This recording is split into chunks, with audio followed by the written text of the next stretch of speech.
morning, good afternoon, good evening, wherever you guys are at. I hope you're having a fantastic day. It's SoulSaint here, and we are on the path to powder. I know that sounds weird to say, but we have recently acquired a new asset in the game to allow us to be able to do rerolls with our ascensions, our awakenings, and it allows us basically to change gear that was good and make it even better, and then even the better gear, we can take it up to the next level too as well. So, both Sand Devils, which you guys have probably been seeing on my YouTube channel already, has had a lot of different teams that you can do to showcase to do Sand Devils 25. But Shoguns 25 is also one of the requirements in order to get the accessory equivalent for powder as well as the oils, right? So, I thought about it. We do have one team already available. If you haven't already seen it, it's the more free-to-play friendly one that has to do with using all rares. The only issue that you have to worry about is making sure you have like a high blessing count. And if you pay attention to that video, it breaks down a lot of the main mechanics that you have to watch out when dealing with Phantom Shoguns. So I'm not going to go down the list of like explaining it all over again. What we're going to do is we're going to show you some faster approaches because that team was about 2 minutes long, roughly on average, you know, give or take a second or two depending on like damage output and whatnot. Whereas I wanted to show you guys some other options, especially for the more experienced players, to be able to do this content not only efficiently, but rapidly as well. So, I'm going to show you two different teams today. The first one we're going to do is going to be this one. This is probably the closer to the free-to-play friendly, and even then, I even have some frustrations with saying it's free-to-play friendly. It's going to have Duidon, who is our epic. He's going to be our taunt champion here. We have Kaimar, who's our resetter, who's also going to be our tank. He's going to have the highest crit damage, I believe, in this team. As well as two Cold Hearts and, of course, Ninja. Now, Ninja, I know it may not be acquiesceable for everybody, so I got it. And we'll talk about something for Team 2 that may be as a viable replacement for him down the road. But let's not get ahead of ourselves. Let's show the team here. And before we even go any further, I want to give a big salute out to Nick, if you're watching this video. Big salute to you. Thank you for letting me showcase this on your account. Because you know my butt doesn't have a Kaimar, so it's a little annoying. But anyways, all right, let's talk about it. So, Duidon is really, really important in this team. He's running a speed of 182. Please take note of his stats as a part of your build whenever you're building him up. We are opening up with his A3, which is what places the taunt, but then we're prioritizing the shield on this build after the initial opener. So he's going to open up with his A3, but from then on, he's going to prioritize using his A2. So it's going to be open A3, and then it's going to A2, A2, A2 for the rest of the fight as he's getting reset and whatnot, okay? So Kaimar here is going to be 181 speed. He has, I believe, the highest crit damage. Let's take a look here, a quick scan. He is the highest crit damage, so he is going to be our tank for this fight. You know how the boss targets and prioritizes, but he's going to mainly be there to soak up 2 hits. You want to try to get him to live through 2 hits, so please take note to his HP and his defense to make sure he is beefy enough to survive. He has the highest amount of crit damage, so he's targeted appropriately. And then, of course, he's running a speed of 181, which will allow him to reset when the time is right with his A3.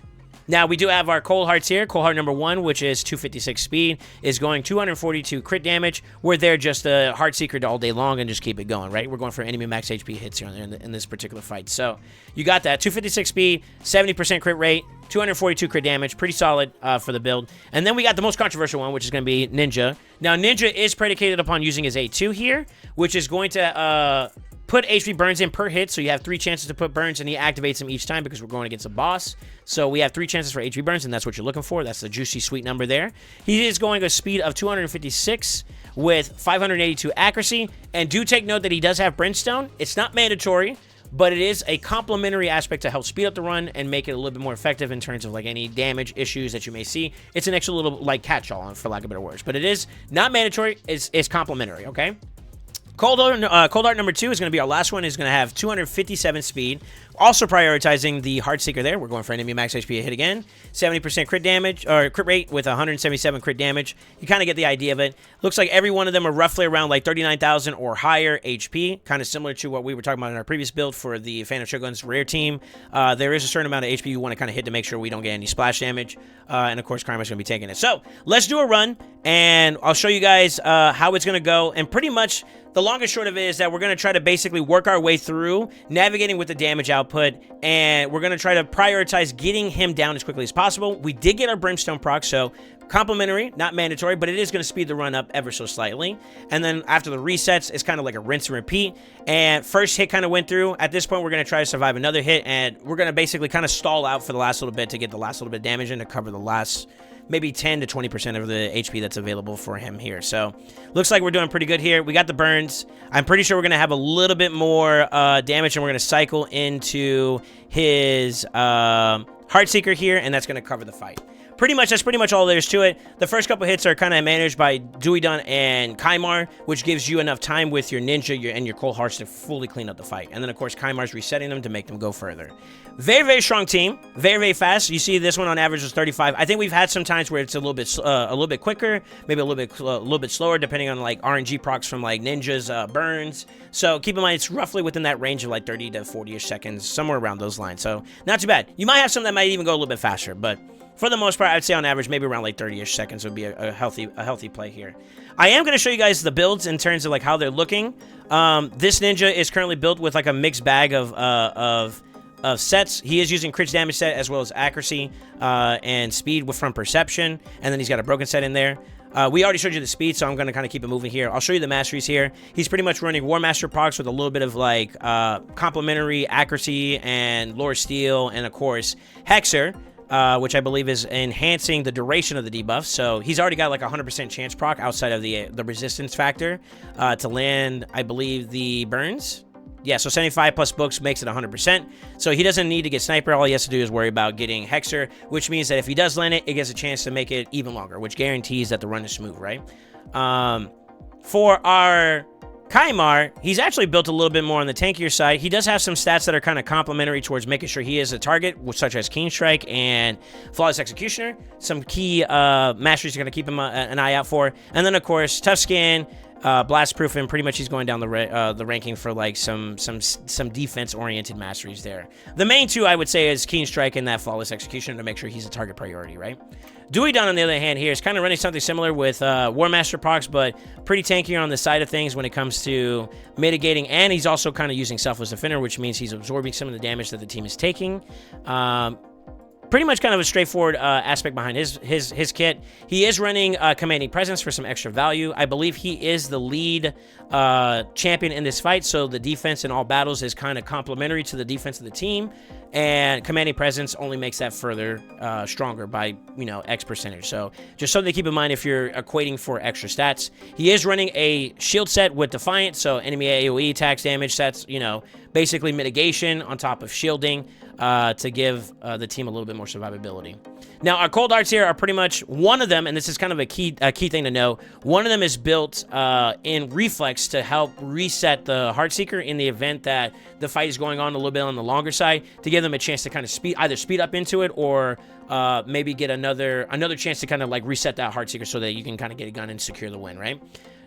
Whereas like Heartseeker or Cold Heart number 2, it isn't. It's just, you know, perception and speed sets to kind of get the stat you're looking for. So pretty much the same thing. You got Phantom Touch here and Phantom Touch or Hero Soul here. I don't think that's mandatory at all in terms of like their builds, but I will say that you want to kind of keep an eye out. He did go War Master as well as some other ones in terms of like Stoked to Fury. This is going to be kind of important for the second team that we're going to show you here in just a minute, but you kind of get an idea that he's not pushing like Flawless Execution on either one of these because he's really trying to make sure that Kaimar is the target here. So just keep that in mind in terms of like masteries whenever you're building your own champions, if you're trying to replicate something like this, right? Now, with that being said, I want to kind of go back and flip the script here on teams. That's one team, and I won't lie, I get the frustrations behind like, oh, I don't have a ninja, maybe I don't have a Kaimar. There are some switch outs that you can kind of do with Renegade, for example. You could use some alternative measures, right? But I definitely think that it is the same premise behind like how you're building the tankiness and the high crit damage would also be applicable in the case. And of course your performance will vary if you're using lesser resetters, right? And whatnot. So now I did want to show you one other team before we get off today. This one's a little bit more unique, and I like how it has a little bit more flexibility. Although I do have to give you some caution. There's a lot of an RNG element behind this one that you have to be kind of careful for because we are incorporating a champion that is weak affinity, and that is G-Nut. So I went back and forth with my friend Nick here, and he was willing to do it.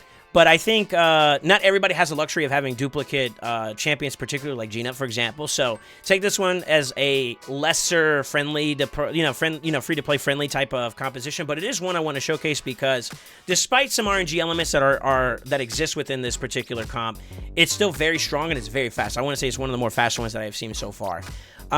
Using the same Kaimar, I believe, as well as the first and fastest Cold Heart in the original team that we just showed you, and the original Ninja that we showed you, we have the inclusion of the swap outs for G-Nut, as well as Rio. Rio is another champion that is seeing a lot of accessibility when it comes to these type of comps, especially like Sand Devil. And you guys are already aware for like your plug and plays and your alternative options and whatnot. But we're gonna showcase Rio here for this one, and pretty much it's the same concept. You have Kaimar here doing his Seal of Magic whenever it's his first turn. G-Nut's always prioritizing his main hitter, which is his enemy max HP A3. Coldheart is prioritizing Heartseeker. Ninja's still doing the same thing with his Hail Burn, which is his A2.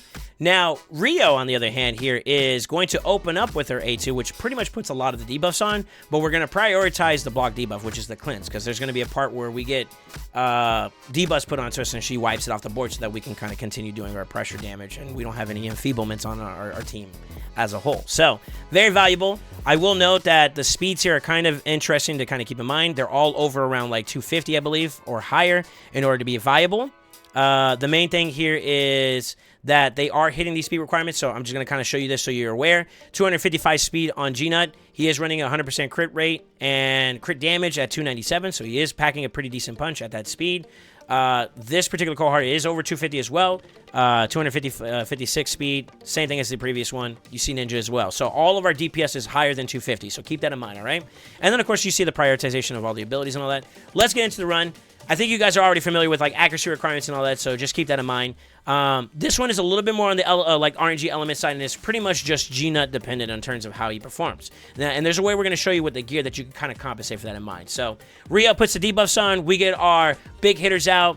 We got 3 good hits in, so that's good. That's good for us there. That's on the positive side of things, but we do have to watch out for weak hits on that event, right? And then same thing, rinse, repeat, and we get it all over again, right? 16 seconds, one of the faster runs. It's very strong. But you do have to watch out, and I can't emphasize this enough. G-Nut, weak hitting could be very problematic. I believe we did a couple runs before I started the video recording of this, which was, I think, we had where he did 2 hits, and amongst those 2 hits, he landed 4 successfully, so that means that you know, you need at least one of the A3s to at least have 1 successful hit, and the other one has to compensate and kind of basically round out the fight. Now, with that being said, for this team, the builds and all that are pretty much the exact same. I'm only going to show you the 2 that are kind of swapped out with that, which is Rio. We want to hit the stat requirements for, you know, speeds as well as the accuracy, so perception and speed are kind of in play here. She is running Brimstone as well, even though it's 1-star, so kind of negligible. As well as a lot of her masteries are designed towards being somewhat tanky with the defense tree, and then, of course, going pretty hardcore into accuracy with Eagle Eye and the other 3 accessory, you know, Lure Steel to complement the sets, and then, of course, some of the higher pinpoint accuracy, you know, basically accuracy-oriented masteries. Something really, really strong, really, really cool to see. G-Nut, though, here's where it gets a little stinky for you guys, and I gotta give a big salutes to Nick on this. He actually went out of his way to build up an Infinity Breaker for this video, so very big appreciation there. But this is the way you can kind of, although it's RNG yet again, still it kind of covers that RNG. So in the event that you do have a weak hit, he goes through another breakpoint where you have to have a 50-50. It's a flip of a coin where it gets changed over from being a weak hit to a critical hit, which gives you another chance at fixing or course correcting those weak hits and turning them into a positive, which will be the secure forward. Regardless, at the end of the day, it's only 50% chance, so no matter what you're playing with the RNG at the end of the day, and that's something I want you guys to be very aware of. Now, I still think this is very dope. I do see that he has no blessings on this, so it's not blessing mandatory. Same thing with this one. The Brimstone is not mandatory, it's complimentary. His masteries on his G-Nut are pretty much designed to get as much output as you can, so he is going down the route of crit damage for both Flawless Execution and Keen Strike, and of course you got a little bit of complimentary, basically some bonuses for some speed in the event that people die, but pretty much I think this is all pretty negligible. I do like the reset in case that he does need to do it again, it gives him a chance, but pretty much the main what you're looking for is the high crit damage values from Keen Strike and Flawless. So with that being said, I wanted to give you guys an opportunity to have an option to stray away from one of the more controversial champions. I know we keep saying it, but like, for example, Ninja is not acquiesceable for a lot of people. I don't know if they ever going to have an opportunity in the future for people to acquire Ninja, but with that being said, if you are someone who is kind of an up-and-comer and you have everything you need except for that Ninja, there are some alternative options, and I want to kind of pinpoint them out now. We're actually going to showcase one, and then I'm going to show you from our index one other champion that you can use. we actually have a specially built up Ahrisia on this account too as well. Another big salutes for the efforts here. Ahrisia can be viable for this, but you have to compensate for the fact that there is a debuff that's placed from the boss that affects passes, right? So Grandeur is where most of her damage output comes from, and we're going to compensate in a unique way, and I'm actually going to show you in the middle of the run of it. So for damage efficiency, I think it's better to go the A3, but for speed purposes, I think the A2 is faster. So we are trying to do an optimal speed build, and I'm going to go down the route of going her A2. Keep in mind, or where the stats are at in terms of like requirements, is still over 250, or at least at 250 speed. So you got an example of what to expect here. High crit damage values. You kind of get the idea of it. So we're going to go and do a run here on this one, and we're going to run it. And then from there, I'll give you one other option, and then we'll go ahead and let you guys go for the day. But I don't know if you noticed, there's a little purple ball right over the Ahrisia, which means that she has Stone Skin, which negates the element of output, right? Now, we did have 1 week on G-Nut here, so that's something to keep in mind. We got our Cleanse Up, we got our Heartseeker, we got 1, 2, and 1 week here, but we had just enough. Remember that rule of 3 or 4?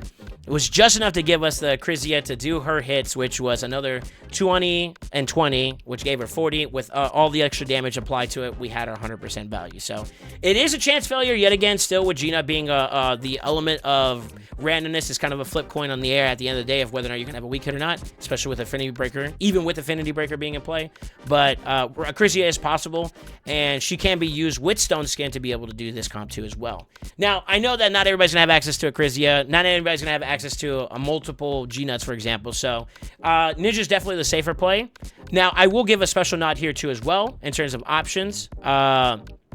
To replace if you don't have an Ahrisia. We'll do one final one, which is one that I can't showcase, unfortunately, on this account, but it is noteworthy because of how you can position your priority of abilities, and that is with Kronum himself. So Kronum has the ability to not only place HP burns, but he also has the activations. And since it is random, which is the only issue with his A2, and it's only one boss, they kind of like neutralize each other in a sense, right? So he's only targeting one boss, which means that the randomness doesn't have a problem, and he can activate it multiple times.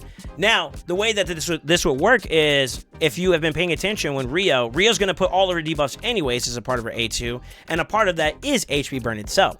So no matter what the HP burn is going to be there, you can open up with Kronum's ability to activate those, which will give you at least 2 burns. I believe it does it for 2 turns, right? So you can activate the 2 burns, and then he can place it on his next go round, the third one, which will give you the 3 burn activation you were looking for initially. So that'll be one way that you can kind of sub out Ninja if you don't have access to him, and you'll be able to do that without compromising the team comp itself. It's normally running the exact same way. You just plug and play out Ninja, and then you would just play with the fact that Rio's going to put the burn in mine, and you pretty much activate it and then place your own afterwards to kind of help compensate for the fact that you're not activating 3 times like how Ninja would. So with that being said, let me know in the comments below, are any of these compositions something that you're looking forward to? I'm very curious to see y'all's aspect behind it. I think that these are some really cool teams. I may not be able to do all of them. I might be able to sub out one champion or another for someone like Yumiko. I don't have access to multiple Yumikos, and I'm using mine currently for PvP, so this may not be feasible for me on my account in terms of where I'm progressing at the moment. But if I do get a Kaimar and I have the accessibility to maybe try to accomplish that, I might sub out some champions here and there. Maybe we can give it a try. But at the end of the day, I'm just giving you more options to be able to try more with Shoguns, speed up your runs with Shoguns, and just have some fun getting some powder, you know? We want to see those crazy builds come out. So with that being said, don't forget to like, comment, subscribe, and always remember, stay ascended.